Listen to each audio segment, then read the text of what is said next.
열왕기상 19장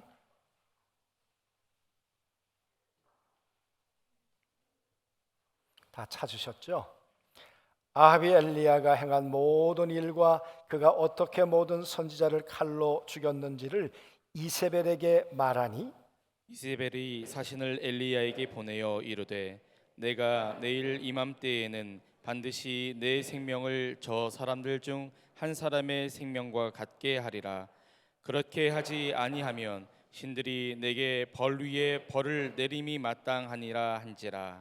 그가 이 형편을 보고 일어나 자기의 생명을 위해 도망하여 유다에 속한 부엘세바에 이르러 자기의 사환을 그곳에 머물게 하고 자기 자신은 광야로 들어가 하룻길쯤 가서 한 로뎀 나무 아래에 앉아서 자기가 죽기를 원하여 이르되 여호와여 넉넉하오니 지금 내 생명을 거두시옵소서. 나는 내 조상들보다 낫지 못하니이다 하고 로뎀 나무 아래에 누워 자더니 천사가 그를 어루만지며 그에게 이르되 일어나서 먹으라 하는지라. 본즉 머리맡에 숯불에 구운 떡과 한 병 물이 있더라. 이에 먹고 마시고 다시 누웠더니 이에 일어나 먹고 마시고 그 물에 힘을 의지하여 40주야를 가서 하나님의 산 호렙에 이르니라. 아닌가요? 잘못 읽었나요? 제가 6절 읽을 차례인가요? 죄송해요. 본즉 머릿맡에 7절 죄송해요. 여호와의 천사가 또다시 와서 어루만지며 이르되 일어나 먹으라. 내가 갈 길을 다 가지 못할까 하노라 하는지라. 이에 일어나 먹고 마시고 그 음식물의 힘을 의지하여 40주 40야를 가서 하나님의 산 호렙에 이르니라. 아멘. 성령님이 살아계셔서 지금도 우리와 끊임없이 교통하시는 거 믿으시죠? 제가 아까 왜 성경을 헷갈렸는지 아세요? 저는 이게 원고를 다 쓰기보다는 이렇게 틀을 가지고 거의 소화해서 이제 설교를 하려고 하는데 1부 예배 다르고 2부 예배 다르고 3부 예배가 다 같지 않습니다. 그것은 1부 예배 끝나고 가서 또 성령께서 고치고 싶은 부분을 또 고치고 또 2부 끝나고 또 고치고 3부도 그 순간 뭔가 사인이 오셨어요. 그래서 제가 그거 그렇지 그러다가 잊어버렸어요. 그러니까 성경 읽는 거하고 성경 봉독 하는 거하고 재밌는 얘기가 있어서 제가 하나 해드릴게요. 어느 선배님이 성경을 읽는데 모르는 한문이 나온 거예요. 어떻게 해요 그거? 여기서부터는 다 같이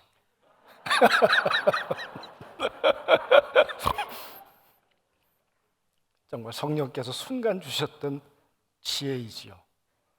오늘도 그 성령께서 우리 안에 주시는 놀라운 은혜와 음성이 있게 되기를 원합니다. 네. 만약 여러분이 김정은이라면 전쟁을 하기를 원한다면 어떻게 하시겠어요?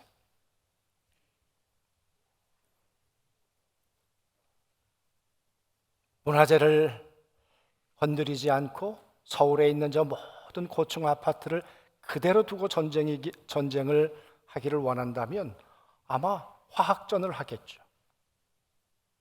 사람을 다 죽이기를 원하면 핵폭탄을 터뜨리겠죠.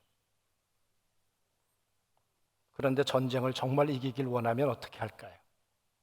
제가 김정은이라면 오산, 평택, 군산, 비행기 기지를 다 폭파할 것 같아요. 공군력에서 압도적으로 열세잖아요. 여러분 남의 동네 아니에요? 우리 동네 얘기예요 지금 이거. 평택이 원폭이 하나만 맞아도 핵폭탄 하나만 맞아도 무시무시한데 지금 터키, 튀르키예가 지금 핵폭탄 3만 개를 맞은 것과 같은 데미지를 입었다 그러잖아요. 그러니까 보통 일이 아닌 거죠, 여러분. 제가 오늘 아침까지 뉴스를 보니까 24,000명 사상자가 났고, 그리고 아직도 수십만이 죽을 수 있다. 그런 위협적인 그런 사건이었습니다. 여러분, 오늘 이 히브리 이 열왕기상 19장 말씀을 보면서 엘리야라는 사람을 볼 때 어쩌면 그 인생에 있어서 핵폭탄 맞은 그런 절망감이 아니었을까. 여러분, 850명 아합 선지자들과 싸웠습니다. 그때 배경은 솔로몬 이후에 남과 북으로 나라가 갈려졌습니다. 북쪽을 이스라엘이라고 그랬고 남쪽을 유다라고 했습니다. 북쪽은 10지파가 차지하고 있었습니다. 그만큼 힘이 있었죠. 그리고 수도가 사마리아였습니다.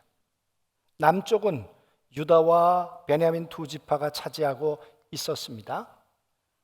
그 가운데 저 사마리아에 아합 왕이라는 왕이 있었어요. 아합 왕 때에 그래도 나라가 부강하고 정말 강성했는데, 그런데 저 북쪽의 여인 이세벨과 결혼을 하면서 국력이라든가 모든 것이 더 극대화되었죠. 어쩌면 나라가 그만큼 부강해졌다는 것은 뭐 좋을런지 모르겠습니다만은, 그러나 저 이세벨이 섬기는 이 부강의 신, 부요의 신, 이 바알을 섬겨야 하는 거예요. 그 바알을 섬긴다는 것은 어떤 의미냐 그러면, 예를 들어서 왕과 함께 모든 대신들이 어떤 절기를 지켜야 될 때가 되면 신전에 가는 거예요. 신전에서 제의를 다 끝나고 나면 이제 거기 있는 공식적인 창녀들과 함께 성적 혼음을 해야 되는 거예요. 그래야 풍요의 신이 비를 내려준다고 생각했었단 말이에요. 그러니 하나님의 백성으로 그래도 뿌리를 가지고 있는 이 이스라엘 백성들 10지파가 지금 바알을 섬겨야 하는 이 혼합 종교에 지금 뒤섞이고 말았다, 그 말이에요. 그때 엘리야라고 하는 하나님의 사람 선지자가 하나님의 심정을 가지고 아니라고 한 거죠. 하나님께서 이 땅에 비를 내리지 않을 것입니다. 네가 뭔데? 그런데 3년 6개월 동안 비가 오지 않았어요. 비가 올 거라고 하더니 비가 내렸어요. 놀라운 사람이지요.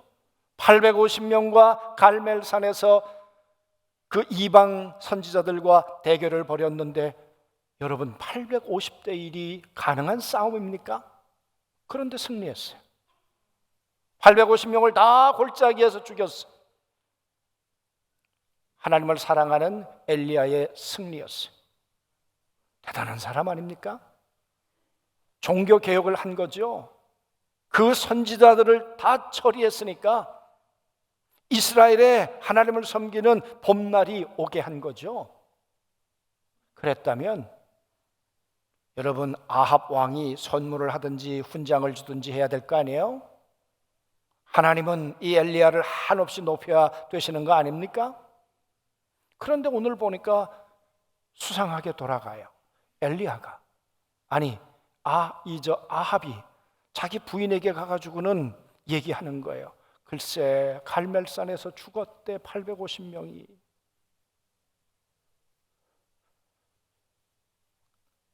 가서 또 이렇게 얘기할 건 뭐예요? 그죠? 그러니까 실세가 이세벨이었던 것 같아요. 예나 지금이나 하여튼 여필 종부예요. 그 말이 무슨 말인지 아시죠? 여자가 필이 종처럼 부린다, 그 말이. 그러니까 이 아합 왕이요, 이 이세벨에게 꼼짝 못하고 살았던 거예요. 그러면 생각해 보세요. 여러분이 이세벨이라면 엘리야를 그냥 두겠습니까? 만약에 그냥 둔다 그러면 사람들이 내 권위를 인정하겠습니까? 아니죠, 여러분. 그러니까 오늘 이세벨이 내가 너도 그와 같이 되도록 하겠다. 그 말은 850명처럼 나도 네 목을 따겠다 그 말이. 내가 내 목숨을 내가 취하겠다 그 말이. 여러분 그 얘기 들었으면 엘리야가 어떻게 해야 될까요? 비웃어야 되는 거 아니에요? 내가 누군데 내가 850명과 싸웠어. 그리고 하나님이 나를 이기게 해주셨어. 하나님이 나를 얼마나 사랑하시는데 나도 그 하나님을 위해서 갈멜산에서 목숨을 걸었어. 내가 보통 사람일까? 그 이세벨을 비웃어야 되는 거 아니에요? 그런데 오늘 여기 말씀해 보면 이렇게 얘기를 합니다. 그가 이 형편을 보고 일어나 자기 생명을 위해 도망하여 유다에 속한 부엘세바에 이르러 거기 사환을 두고 그곳에 머물게 하고 하룻길을 더 들어갔다 그래요. 아니 엘리야가 어떻게 도망자가 돼요? 이세벨에게 당당하게 맞서야 되는 것 아닙니까? 하나님의 이름으로 하나님을 사랑하는 자가 대항해서 이 이세벨을 무너뜨려야 되는 것 아니냐 그 말이에요. 850명을 무너뜨린 엘리야가 그거 못할까요? 그런데 엘리야가 그 이야기를 듣고는 도망하기 시작해요. 왜 그랬을까요 여러분? 갈멜산에서 그렇게 싸웠던 그 사람이 엘리야 맞나 그 말이에요. 응? 하나님을 향해 생명을 걸었던 엘리야가 맞느냐 그 말이에요. 혹 엘리야에게는 이런 마음이 들지 않았을까요? 하나님에 대한 섭섭함, 하나님에 대한 포기하고 싶은 마음. 내가 이만큼 했는데 하나님이 나를 왜 이 지경으로 만드시는 걸까? 하나님께서 왜 이세벨을 막지 않으셨을까? 왜 아합을 막지 않으셨을까? 내가 이만큼 했으면 하나님도 뭔가 나에게 보상을 하셔야 되는 것 아닌가? 근데 내게 돌아오는 건 너무 섭섭해. 하나님이 이러시는 거 아니다는 생각이 들었는지 모르죠. 하나님이 이렇게 하시는 거 아니죠. 어쩌면 하나님의 면전을 포기하고 하나님이 나에게 주셨던 선지자라고 하는 이 직임도 포기하고 하나님을 향한 믿음과 사랑도 포기하고 나는 이제 가겠다. 저 북쪽 사마리아에서부터 예루살렘까지 약 120km가 된다 그랬어요. 그리고 저 부엘세바까지 약 120km. 그러니까 한번 생각해 보세요. 부엘세바에서 또 하룻길을 가면 성인 남자가 걸을 수 있는 길이 20km라 그랬는데 광야는 그 정도 못 걸을 거예요. 부엘세바만 가도 그래도 살만해요. 우물이 있어요. 풀이 조금은 있어요. 그러나 거기서 국경을 넘으면 완전 이제는 광야예요. 물도 없어요. 먹을 것도 없어요. 그늘도 없어요. 있다면 로뎀나무 정도였겠죠.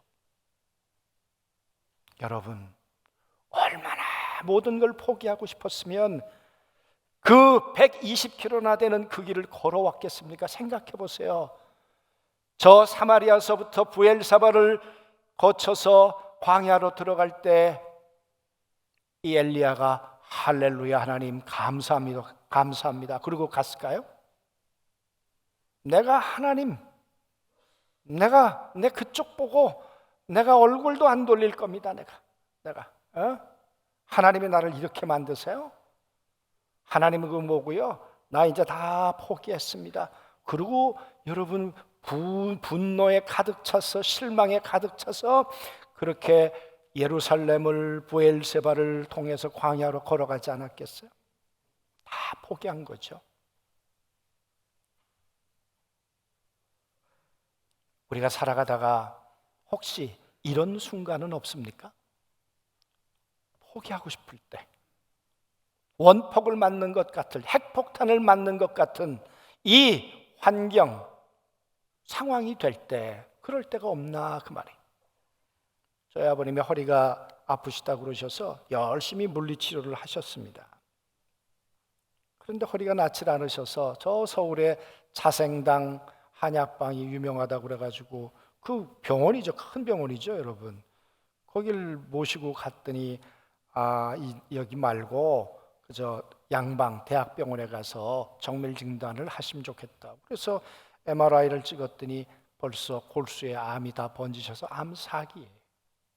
여러분, 그 얘기 듣는 순간 정말 제 마음이 핵폭탄 맞는 마음이었어요. 철렁 내려앉는 마음이 있잖아요. 울고 싶은데 울 수도 없고 아무것도 보이지 않고 그러면 어떡하지? 살아가다가 우리의 질병 때문에, 인간관계 때문에, 경제적인 어려움 때문에 모든 걸 포기하고 싶은 핵폭탄 맞은 것 같은 그런 순간 왜 없겠어요? 어제 뉴스 하나를 보았더니 이틀 전 사건이더라고요. 우체부 통에 고지서가 쌓여가니까 동네 사람들은 생각하기를 이 사람이 외국 나갔나 그렇게 생각했대요. 아무래도 이상해서 그 집을 열고 들어갔더니 내외가 그만 삶을 포기한가요? 그리고 유서에 써놨어요. 아무것도 할 것이 없습니다. 아무것도 할 수 있는 것이 아무것도 없습니다. 희망이 없는 거죠. 절망이죠. 오죽했으면 삶을 포기했겠어요. 오늘 엘리야 지금 모습이 그렇다는 거예요. 그렇던 엘리야가 로뎀 나무 밑에 머리를 지금 묻고는 그 그늘이라도 피해 보려고. 여러분, 로뎀 나무가 어떻게 생겼는지 아세요? 우리는 굉장히 낭만적으로 생각해요. 저게 로뎀 나무의 쌀이과예요. 저기 무슨 그늘이 있어요? 있다면 조금 있을 수 있겠죠. 저기다가 머리를 묻고 피할 수밖에 없는 것이 광야라니까요. 그리고는 로뎀 나무에 머리를 묻고 그가 뭐라고 말합니까? 하나님, 내 생명을 거두시옵소서. 내 삶을 포기합니다. 내 생명을 포기합니다. 어쩌면 이 말은 하나님, 내가 이세벨의 손에서 죽기보다는 하나님의 손에 죽기를 원합니다. 그런 믿음의 고백일 수도 있겠죠. 그러나 또 한번 생각해 보면 이렇게 된 것 하나님 책임이세요. 내가 하나님을 위해서 그렇게 850명과 싸웠다면 하나님도 그래도 할 만큼 하셔야 되는 것 아닙니까? 하나님, 나 여기서 거두세요. 로뎀 나무 밑에서 내 생명 이제 마감할게요. 그 이야기죠, 여러분. 로뎀 나무 밑에서 자면 들짐승들은 안 올까요? 로뎀 나무 밑에서 자면 그늘이 얼마나 그의 머리를 지켜줄 수 있을까요? 그건요, 포기한 거예요. 삶을 포기한 거예요. 생명 포기한 거예요. 여러분, 하나님 어디 계세요? 이렇게 하나님의 사람이, 엘리야가, 선지자가 이 지경까지 됐는데 하나님은 뭘 하셨는가, 그 말이에요. 오늘 말씀해 보세요. 5절에 로뎀 나무 아래 누워 자더니 어쩌면 마지막 잠을 청하고 내일 나는 이 세상에 눈을 떠도 뜨지 않아도 좋다, 그런 마지막 밤이었을런지 모릅니다. 그런데 천사가 그를 어루만진다. 여러분, 그 말은 무슨 이야기겠어요? 지금 몸이 너무 지쳐 있다는 것 아니겠어요? 너무 힘들다는 것 아니겠어요? 천사가 와서 하나님이 말씀하시는데 이놈아 너 일어나래. 네가 선지자냐고 하나님이 너 따지래. 네가 하나님 앞에 기도하는 종이었다고? 하나님이 너 때문에 화나셨대. 어쩌면 그렇게 말해야 될런지 모르죠. 그러나 하나님은 천사를 보내셔서 지금 엘리야를 어루만지기 시작하는 거예요. 어디를 만졌을까요? 기록돼 있지 않으니까 모르겠어요. 그러나 제 생각엔 발을 주물르지 않으셨을까? 얼마나 그 100km나 넘는 그 광야길을 걸어왔는데 얼마나 힘들었겠어요. 그 발이 얼마나 부르텄겠어요. 신발이 제대로 갖춰졌겠습니까? 뭐가 변변했겠습니까? 그랬던 엘리야의 발을 어루만져 주시면서 이 발로 걸어왔구나. 너 얼마나 힘들었니? 얼마나 힘들었니? 무슨 얘기예요? 하나님은 엘리야를 포기하지 않았어요. 엘리야는 하나님을 포기하고 여기까지 걸어왔지만 하나님은 엘리야를 포기하지 않고 여기까지 함께 걸어오신 분이 하나님이세요. 네가 걸어오는 동안 힘들었지, 나도 힘들었어. 어쩌면 그럴런지 모르죠. 그 발이 얼마나 힘들었니? 그의 발을 어루만져 주시고 그리고는 말씀하시죠. 일어나. 그렇잖아. 일어나 먹으라. 그 말은 지금 엘리야가 얼마나 굶주렸는지를, 얼마나 배고팠는지를 알고 있는 거죠. 있으신 거죠. 여기까지 오느라고 먹지도 못하고 쉬지도 못하고 이것까지 도망자 신사가 되어서 쫓겨온 엘리야. 모든 걸 포기하고 주저앉아 있는, 아니 누워있는, 죽겠다고 지금 모든 걸 포기하고 뻗등기고 있는 이 엘리야. 이 엘리야를 하나님께서 먹으라, 먹으라. 그래서 그냥 먹으라고 하지 않았어요. 여기 보니까 머리맡에 숯불에 구운 떡과, 여러분 이 광야에 숯불이 어떻게 있었겠어요? 숯불이 지금처럼 뭐 이렇게 도구가 있었겠습니까? 그런데 하나님이 숯불을 준비해 주셨어요. 그냥 떡을 주어도 좋으셨을 텐데 그 떡을 구워가지고 말랑말랑하게 해서 엘리야가 잘 먹을 수 있도록. 왜 감동 아니에요? 하나님께서 그리고는 물을 떠다 놓으시고는 물도 마셔라. 하나님이 목마른 것도 아시고 배고픈 것도 아시고 지친 두 발도 아시는 분이 하나님이세요. 그 하나님이 엘리야를 어루만져 주시고 먹이시고 입히시고 그냥 먹이면 안 될 것 같으니까 숯불로 구워서, 여러분 한번 생각해 보세요. 이 하나님, 엘리야는 포기하고 떠나왔어요. 하나님에 대한 사랑을 포기했어요. 그런데 하나님은 엘리야에 대한 사랑을 포기하지 않으셨어요. 엘리야를 위해서 숯불을 들고, 엘리야를 위해서 떡을 들고, 엘리야를 위해서 먹을 물을 들고 엘리야 옆에 계셨던 분이 하나님이세요. 여러분 그게 숯불이었겠습니까? 하나님의 불타는 가슴이었겠습니까? 아직도 난 널 사랑해 이놈아. 내 사랑의 불꽃은 끄지지 않았어. 너는 식었는지 모르지만 나는 아직 불타고 있어. 그 하나님의 그 사랑의 불로 그걸 떡을 구워가지고는 먹어. 떡이었겠습니까? 예수님의 살이었겠습니까? 물이었겠습니까? 예수님의 피였겠습니까? 내가 너 용서하고 내가 너를 다시 끌어안을 거야. 여러분 그게 하나님의 가슴이고 하나님의 살이고 하나님의 피고 음료고 그랬을 것이라고 믿습니다. 여러분 엘리야가 일어나서 보니까 불이 타고 있고 거기 떡이 구운 걸 보았다면, 그리고 내 발을 누군가가 어루만지는 것을 느꼈다면 직감적으로 하나님이구나 이렇게 해야 되는 것 아니에요? 그랬으면 하나님 감사합니다 그래야 되는데 없어요. 생략했는지. 그리고는 먹고 난 다음에 또 자요. 어쩌면 당연하다고 생각했나 엘리야가? 아니 좀 감격해야 되는 거 아니에요? 며칠을 먹였었을까요? 40일을. 그러니까 하루 먹이고 이틀 먹이고 3일 먹였는데도 이 인간이 속이 안 풀어졌는가 봐요. 그러니까 40일 동안을 먹이고 마시게 하시고 어루만져 주시면서 함께 하셨던 분이 하나님이세요. 어쩌면 엘리야의 마음이 풀어지기까지 그 긴 시간이 걸렸는지 모르죠. 하나님을 향한 포기가 다시 일어나 걸을 수 있는 믿음이 되기까지, 사랑의 발걸음이 되기까지 그만한 시간이 필요했는지 모른다 그 말이에요. 여러분 그 시간 동안 하나님은 어쩌면 불평 한마디 하지 아니하시고 또 떡을 구시고 또 물을 갖다 주시고 그렇게 함께 해주셨던 분이 하나님이세요.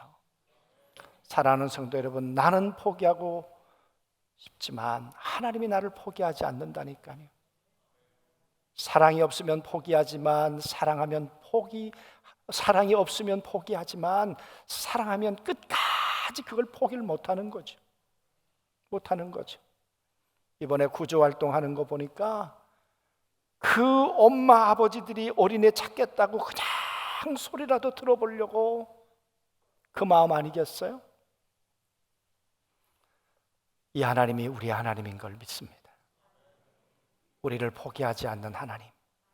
바벨론 포로로 잡혀갔지만 포기할 수 없는 그들을 향한 애정을 갖고 계시는 그 하나님. 엘리야, 이놈아 너 하나 아니면 사람이 없는 줄 아냐? 7,000명이나 있다. 그렇게 말씀하실 수 있는 하나님이신데, 그런데 그 하나님께서 엘리야 하나를 붙들고 먹이고 입히고 그리고 마시게 하시면서 그를 일으켜 세워주셨어요. 사랑하는 성도 여러분, 사랑은 먹이고 입히고 일으켜 세우고 다시 그 생명의 자리로, 사랑의 자리로 돌아가게 하시는 걸 믿습니다. 엘리야가 이 끝날 때, 19장이 끝날 쯤이 되면 엘리야는 이제 누군가 옆에 있어 힘이 되는 사람으로 엘리야는 그 자리로 다시 돌아가게 됩니다. 하나님께서 여러분과 제가 이렇게 핵폭탄 맞은 것처럼 때로는 절망하고 포기하고 싶었던 우리들을 하나님 구원해 내셔서 오늘 여기까지 인도하셨어요. 오늘 말씀해 보니까 하나님께서 엘리야를 어디로 인도하셨는가? 하나님의 호렙산으로 인도하셨다. 여러분, 엘리야가 가고 싶었던 목적지가 거기였겠습니까? 아니에요. 그냥 포기하고 떠나고 싶었는데 하나님은 모세가 하나님의 음성을 들었던 것, 모세가 하나님의 말씀을 받았던 그 호렙산에 엘리야를 인도하셨어요. 그랬던 것처럼 여러분과 저를 이곳까지 인도하신 분이 하나님이신 걸 믿습니다. 우리가 해야 될 일이 있다면 하나님 옆에 있어 힘이 되어주시는 주님으로 먹고 마시고 힘을 내고 일어나 누군가에게 힘이 되는 자리로 우리도 돌아가야 할 줄로 믿습니다. 여러분, 이 터키와 시리아의 지진을 보면서 무슨 생각을 하셨습니까? 서울에 가면 이태원로가 있다는 거 아시죠? 터키에 가면 서울의 거리가 있다는 것도 아시죠? 많은 나라가 유엔에 있지만 그 많은 나라 중에 형제 국가라고 하는 나라는 터키밖에는 없습니다. 왜 그랬을까요? 깊은 사연이 있지만 그건 집에 가셔서 한번 찾아보세요. 그러나 우리가 생각해 볼 것은, 여러분, 우리도 다 포기하고 싶은 순간이 있었어요. 6.25예요. 저 김일성이하고 소련하고 중국이 합작해가지고는 이건 이 나라 먹겠다고 내려오지 않았어요. 3일 만에 여러분 다 포기했어요. 다 포기하고 낙동강까지 내려갔어요. 그랬는데 9월 28일 날 저 인천 상륙작전을 하고 개입하기 시작한 거잖아요. 미국, 영국, 그 다음이 터키예요. 터키가 10월 15일 날 부산항에 도착했습니다. 그리고 3,000여 명이 죽거나 부상을 당했습니다. 우리가 힘들 때 옆에 있어 힘이 되어 주었던 사람들이죠. 그분들이 그렇게 말해요. 우리가 6.25 때 가서 그렇게 피 흘렸는데 한국이 저렇게 성장하는 걸 보며 너무 감사하다. 너무 감사하다. 사랑하는 성도 여러분, 우리가 해야 될 일이 있다면, 우리가 이만큼 일어났다면, 우리가 호렙산의 사람이라면 이제 우리도 누군가 옆에 있어 힘이 되는 삶으로 주님의 부르심을 받았다고 믿습니다. 지난 주일날 어느 어르신이 봉투에다가, 하얀 봉투에다가 돈을 넣어갖고 오셨어요. 목사님, 이거 튀르키예를 위해서 꼭 써주세요. 참 마음이 뭉클했습니다. 하나님이 주시는 감동대로 내가 진 빚을 갚기 위해서라도, 그리고 옆에 있어 누군가의 힘이 되기 위해서 하나님이 주시는 마음이 있다면 자원하는 마음으로 하시면 좋겠어요. 그래서 교회가 있어 누군가에게 힘이 되고, 이 대한민국이 있어 누군가 어떤 나라의 힘이 되는 이 민족이 된다면 주께서 우리를 도우시고 인도하실 줄로 믿습니다. 우리 안중교회 사랑하는 모든 성도들이 성령의 음성을 들으시고 성령과 함께 일어나 걷게 되시기를 주님의 이름으로 축원합니다. 아멘.